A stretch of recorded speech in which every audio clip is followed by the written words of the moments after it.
Thank you for joining us for this special presentation of CBC Saskatchewan News. I'm Sam McKeag. Today is Remembrance Day, a day when Canadians pause to remember the sacrifices made by many during war. November 11th, 1918 was originally known as Armistice Day. It marked the end of the First World War. It now serves as an opportunity to honor those who've served our nation in armed conflict over the last century. We wanted to take a moment to look back at some stories we've done over the years to honor these veterans. We start with a mystery that spans 7 decades and 4 countries. A World War II soldier from East End, Saskatchewan, was killed on the battlefield, but he then apparently disappeared. After some incredible detective work, the family now knows that he was mistaken for a Nazi soldier. This is the wallet that was in my Uncle Lawrence's back pocket at the time that he was killed. It's burned and stained, but it's the only thing Lawrence Gordon has to remember his uncle, Private First Class Lawrence S. Gordon, his namesake, and a World War II soldier whose body disappeared. I simply felt that Uncle Lawrence's body had been lost and I'd never know where it was. A task force from Japan went to work. A farm kid from southern Saskatchewan, Gordon signed up to fight for the better-equipped American Army. In August 1944, near Normandy, his armored vehicle was hit by a German tank. All that made it home was his wallet, with no identification and no information on where his body was buried. It took nearly 7 decades, but finally the U.S. government declassified war records that contained forensic details about unidentified soldiers. They're called X-Files and contain bone charts and dental records. It seemed that Private Gordon may be X3, but what no one expected, X3 was buried with Nazi soldiers in a German military cemetery in France. You can't help but wonder when he's among 12,000 other deceased German soldiers, whether or not he may even be laying beside the one that killed him. You don't know. The family believes Private Gordon scavenged clothes off the enemy, then was found badly burned in a German uniform and was mistaken for a Nazi soldier. This past September, Lawrence Gordon and his team convinced officials in Germany and France to remove the bones of X3 from a burial vault, then conduct DNA testing at a French crime lab. Now the results are in. Private Lawrence Gordon has been found. His family will begin the complicated process of bringing him home. Bonnie Allen, CBC News, Regina. June 6th, 1944, D-Day, a day when nearly 150,000 Allied troops invaded the beaches of Normandy. The Regina Rifles were one of the first regiments to land on Juno Beach, and on the 70th anniversary of D-Day, one Saskatchewan man shared his memory of the sacrifices of his troops that he had never forgotten. Ken Duffield has seen plenty in his 94 years. One of his most harrowing memories being a platoon commander for the Regina Rifles during the Second World War. Just a young man himself, he led 12 men onto the shores of Juno Beach. We never lost a man on the beach. How we got through all that machine gun and mortar and artillery, it's a mystery. I often think how lucky we were. The Regina Rifles were amongst the first Canadian regiments to land on the beaches in France. On the first day of the invasion, the Rifles suffered 108 casualties, but Canadian troops advanced deep into enemy territory. The day proved to be a major turning point, leading the Allies to victory. So was this one of the last photos all three of you? Yes, that was the last time we were all home together. 7 decades later, time has done nothing to dim the memory. The sounds and smells of that day are not forgotten. As commander, he remembers every one of the fallen. He bled to death because I couldn't stop the bleeding. That was all there was to it. You had blood all over your head. The next morning, The only way you could wash, the dew on the grass, and you'd run your hands through the dew on the grass to clean your hands off. The details, vivid. One about a fellow soldier stranded on the beach haunts him to this day. The tide was coming in. Now, if somebody didn't help him within 10 minutes, he was going to drown, because he couldn't move. And, you don't know, you think, well, what happened to him?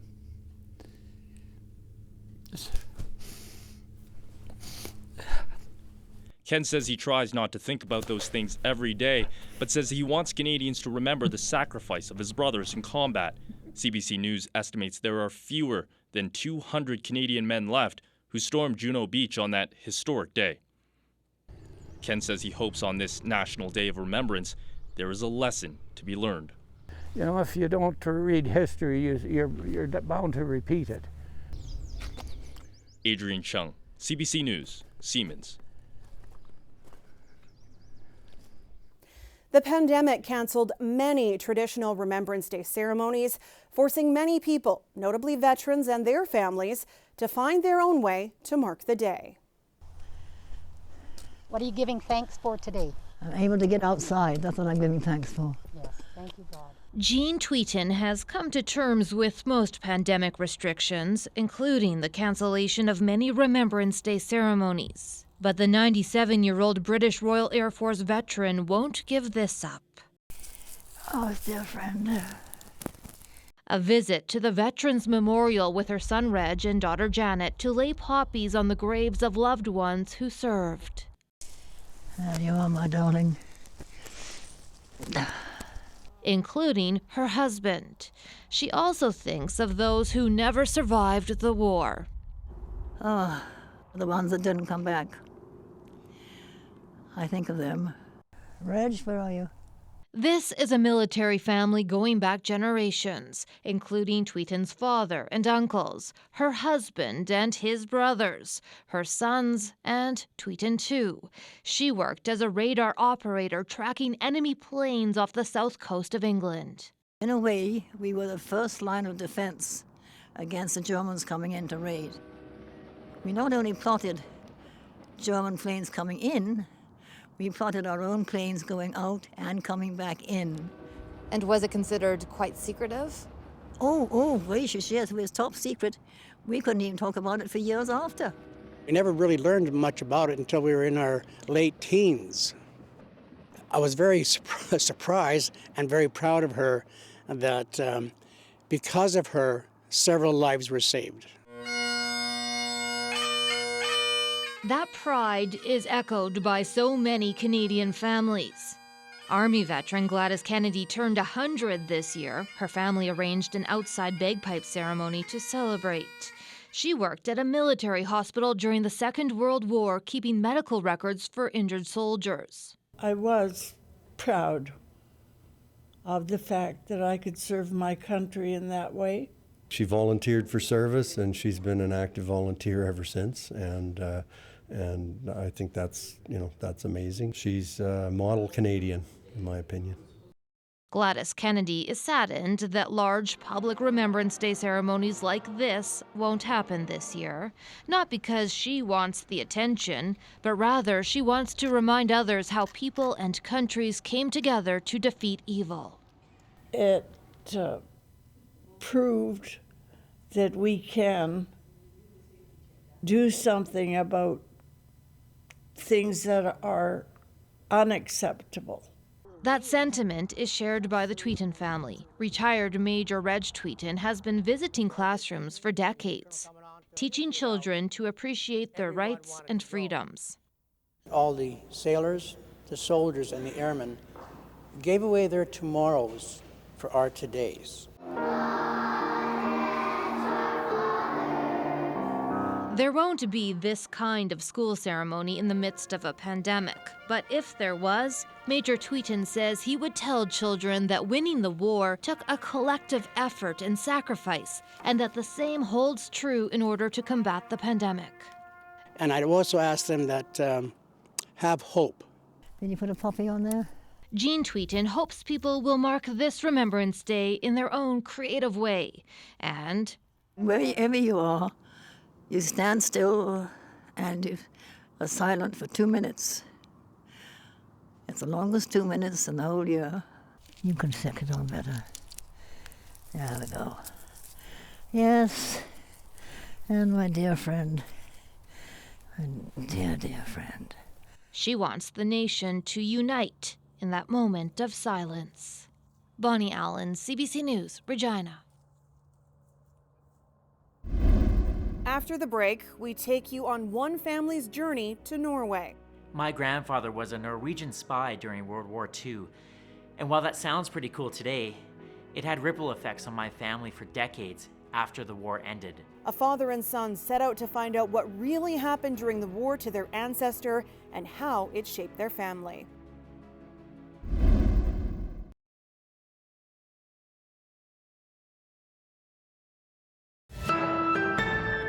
Thanks for staying with us. Veteran stories can be filled with intrigue and excitement, but some can also have a darker side. Eric Anderson and his father were always curious about his grandfather's role in World War II. They knew he was a Norwegian spy and not much else. So they traveled to Norway on a mission of their own to track down more information.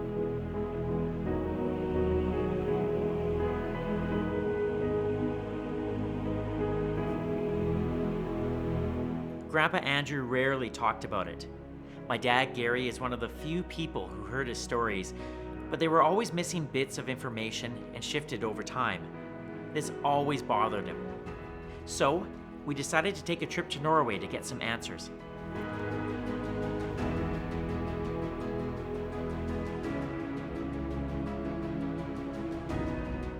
I was excited for this trip. My dad's been talking about this for years and years. I don't know a lot about my grandpa, so I was very excited to go to Norway to learn more about him. But I think I was even more excited to learn about my dad and the impacts that what his dad went through had on his life. So I was very eager and very excited to go on this trip with him.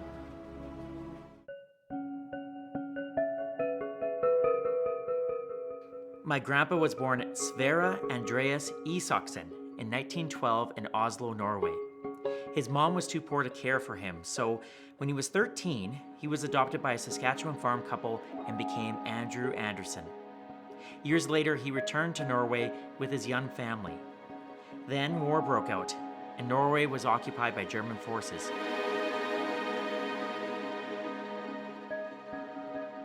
Before our trip, we knew Grandpa gathered intelligence on German forces as a member of the Norwegian resistance movement.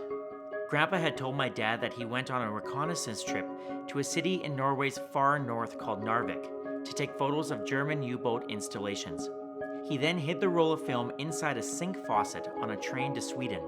An Allied spy retrieved the film there and delivered it to England. He also kept a roll of personal photos from this mission, which he only had developed years later. We decided to follow in Grandpa's tracks.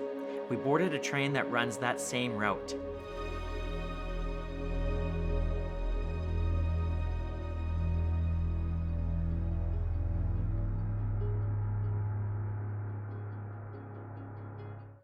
Taking the train from Narvik to Sweden was a really special moment and kind of put things into perspective a little bit. I'm a few years older than what my grandpa was when he was on that very same train line, and I was certainly not doing things like that when I was in my 30s. And so to be in that spot, you know, in this really remote part of the world, learning about what Grandpa did and to be on that train line was overwhelming in ways, and just really proud of what my grandpa did during the war.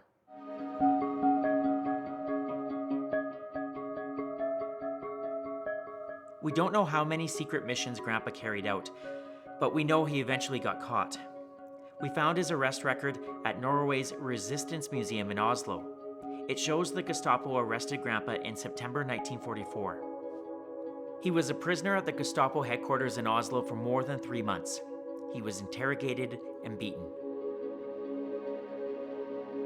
Then he was moved to a nearby prison camp. It wasn't a concentration camp, but the conditions were inhumane. Greenie prison camp is now a museum that paints a grim picture of what life was like there. During our visit, we were told that prisoners lived in constant fear of being deported to concentration camps in Germany. That hit me hard.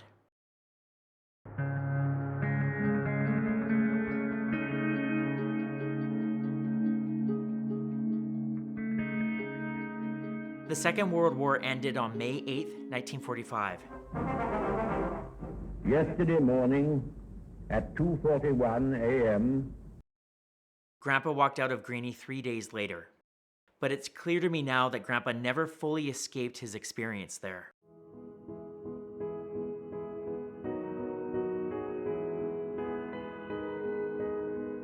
Grandpa and his family returned to Saskatchewan in 1947.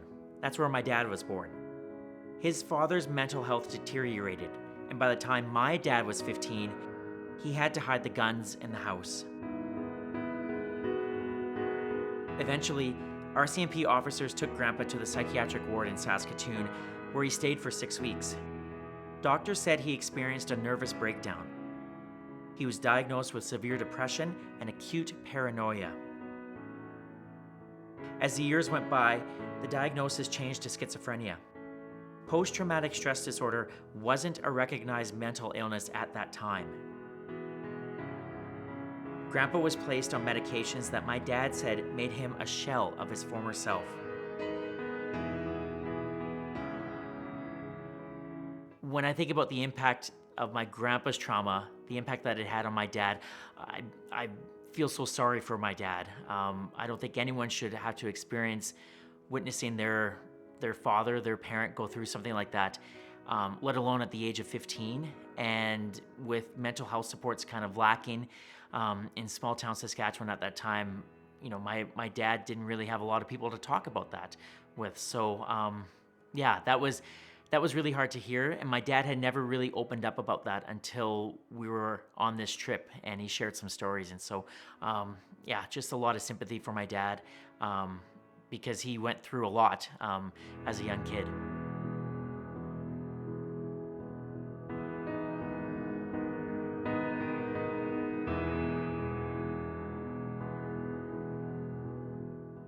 I was 5 years old when my grandpa passed away in 1987. I never had the chance to tell him that there is no shame in going through mental health struggles. I'll certainly be telling my dad that. As we get further and further away from the Second World War, there are fewer and fewer veterans that remain.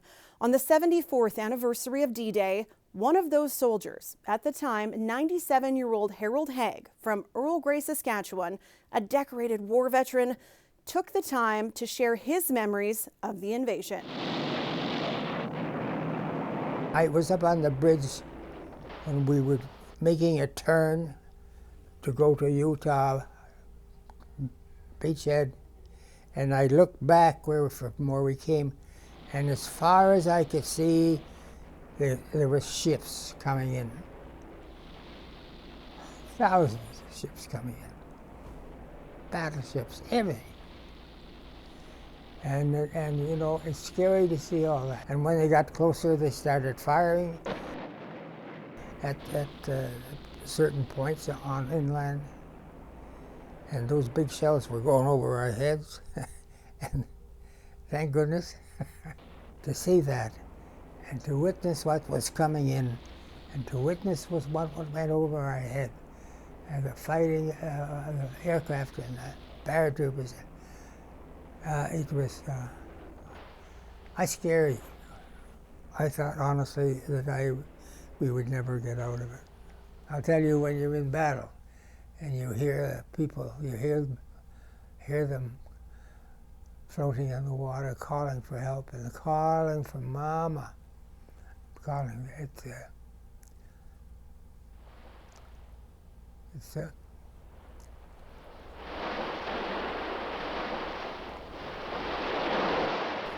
You have to honor these people who did something for you, and not necessarily not the living, but the dead. You go and see the graves,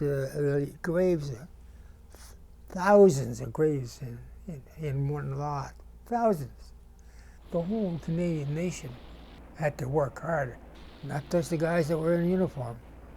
but the whole nation was behind it. Everybody suffered a hardship.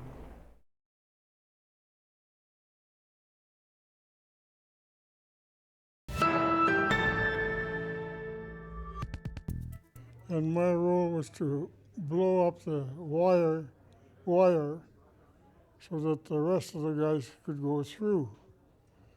And we were the first ones supposed to land and go through. And they were firing at us when we were coming in. It was pinging off our landing craft. And we couldn't get out because a few guys tried to be heroes or whatever, and they went first and they got killed. So we started out, and we couldn't get over the pile of dead. So I says, let's jump over the side, because our boat was leaning and slanting over. And as soon as we got over, we started going, and he got killed.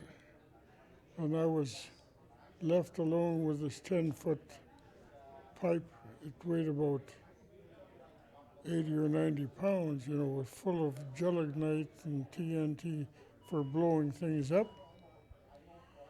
And I couldn't handle it myself, so I hollered for someone to give me a hand.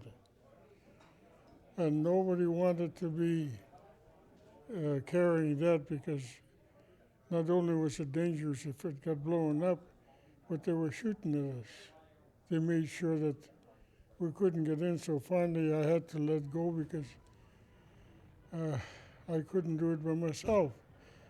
Then I started running, and I saw a Bren gun with some other guys, and they were killed. So I went over and I wanted to get this Bren gun so I could, you know, get a hold of it and start using it.